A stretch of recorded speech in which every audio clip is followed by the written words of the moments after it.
Hello, I'm Jennifer Gourley from Protect and Teach. I am going to be reading from my notes because if I don't read from my notes, I'll go off tangent and I'll go into a rant about something. Down so many rabbit holes, okay? So please excuse me. I will try and speak slowly. I do tend to speak very fast, so if I speak too fast, just give me a shout. Okay, so I'm a member of Protect and Teach. Protect and Teach was founded in 2023 by a group of 4 women and 1 man, and I joined a few months later. Initially, as a group, we were interested in various policies in schools in Devon, Dorset and Cornwall. We were looking at 2 main areas. Policies which were misrepresenting the Equality Act protected characteristics and which external agencies schools had invited in to the whole T of LGBT slash LGBTQ plus. We analysed over 600 schools and were a bit shocked at the results.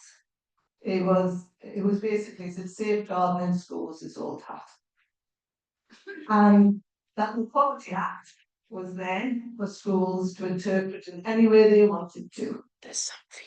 The most common error we found was that schools changed the protected characteristic of sex to gender. This, of course, means the sex-based rights are removed, safeguarding is compromised, and gender identity is likely to be taught as fact. Our initial findings were reported in the Telegraph in 2024. Don't go that far back. And our research led us to the Church of England schools policies. Now, you might think, well, Church of England, 25% of our schools are Church of England. They teach 1 million children. That's just in England, I think. They had a policy called valuing all God's children. They wrote this in 2014, their education department, led by Mr. Genders.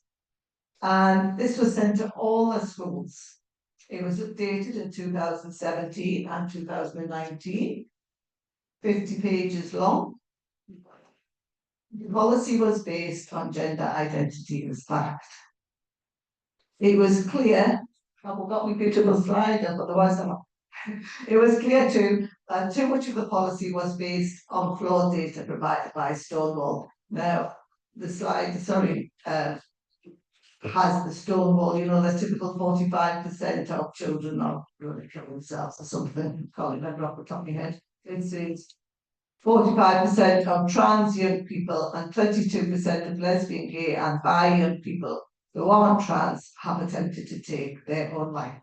And we all know this is based on flawed data, but that's what the Church of England based their statistics on.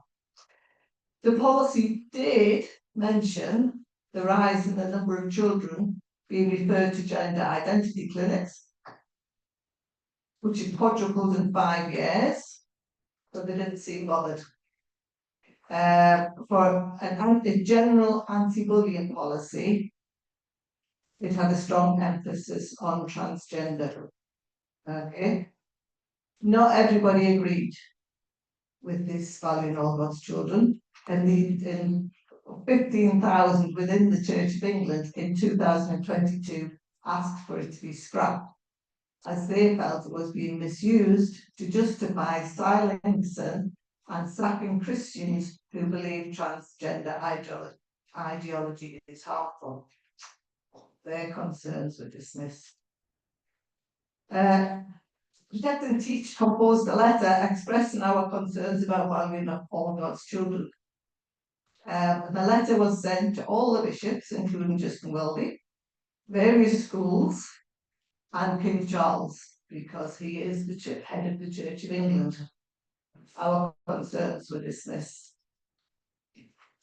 And then, in September 2024, the Church of England withdrew all God's children from the schools and replaced it with Flourishing for All. Had things improved? Not a job. No, definitely not. It was 60 pages instead of 50. The subtitle was Guidance for Preventing and Tackling Homophobic, Biphobic and Transphobic Bullying, suggesting it covers LGB as well as T, but it focuses on the T.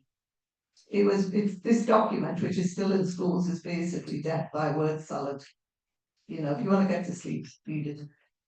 But apparently, the plan of the Church of England is that during 2025, other anti-bullying policies, which cover other protected characteristics, will be written. To date, none of those have appeared. The protected characteristics the Education Department of the Church of England say they are going to cover are race, that should have come out earlier this year, special education needs or disability, religion and belief, sexual harassment, socio-economic disadvantage. The astute of you amongst you will notice sex doesn't get a look in. So, Protect and Teach went through this word salad that is flourishing for all and composed another letter to the Church of England. We once again politely pointed out that the objectives of flourishing for all showed a commitment to a trans activist ideology, imposed unlawful restrictions on the right to freedom of speech, would result in bullying of children who do not subscribe to transgender ideology. Can you check we're on the right slide? Sorry, it's taken ages. Again, our concerns were ignored. Yeah. If we could just go through to the next slide, I'll tell you when we'll hit it. Ignore the next one. This one. Yes. This is my favourite slide. As long as we've got this slide, we're okay. One thing I haven't mentioned is that flourishing for all refers to the school community, not just children. For instance, it says what kind of bullying is experienced by LGB/GQ pupils and LGBT plus adults. By inclusion of support for adults in its commitment to a trans activist ideology and an emphasis on no debate, the Church of England have created a sacred caste of adults, females and males, who are not to be questioned. The reports we have at Protect and Teach of teachers claiming to be the opposite sex are mainly of male teachers claiming to be women. So that's what I'm going to discuss.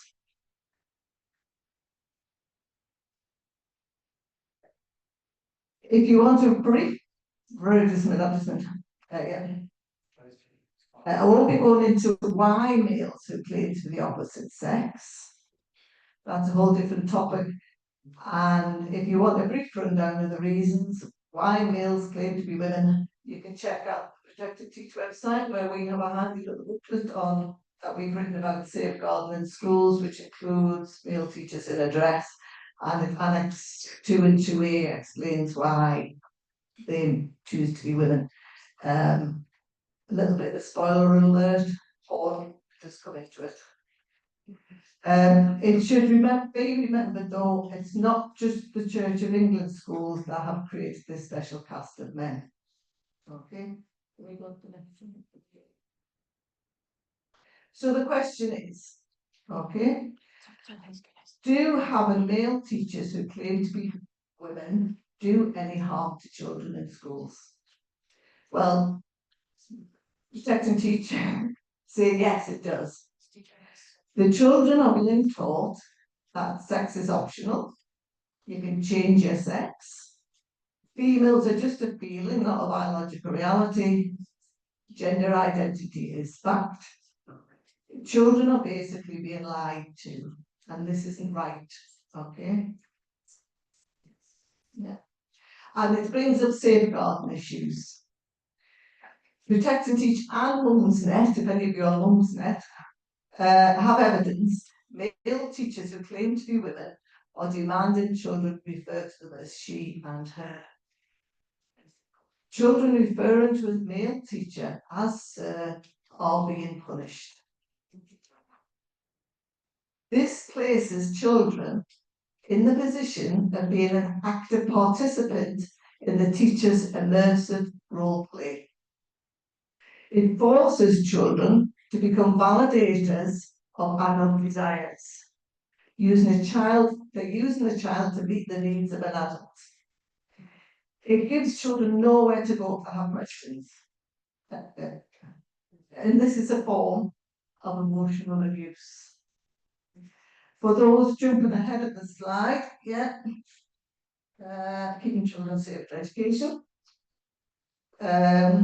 You can see emotional abuse is mentioned in the statutory guidance on safeguarding in schools, which is the Keeping Children Safe in Education document, which is new ones come out with extended emotional abuse. We've also got Emma's going to be talking about the child whose father tells them he is now their mother. So I'm going to skip over that bit. I didn't swear at this point in my notes. Because there is a literal minefield which plays on the balance between teachers and children and basically ignores the vulnerability of the children. Which brings us to law and statutory guidance. Okay. It's difficult to work out why schools are prioritising male teachers over the children, especially when you look at how much law and statutory guidance there is which states the welfare of the children comes first. It is feasible that teachers may not have read the Education Act 2002, which in section 175 states the welfare of the children comes first.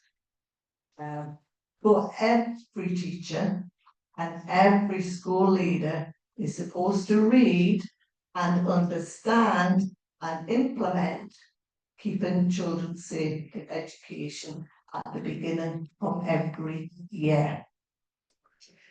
This document is the main school safeguarding document, and it stresses that schools should consider at all times what is in the best interest of the child. It brings us back to why children should not be punished for not validating male teachers in a dress. When it states emotional abuse, there's a whole section on emotional abuse, may include not giving the child opportunities to express their views, deliberately silencing them.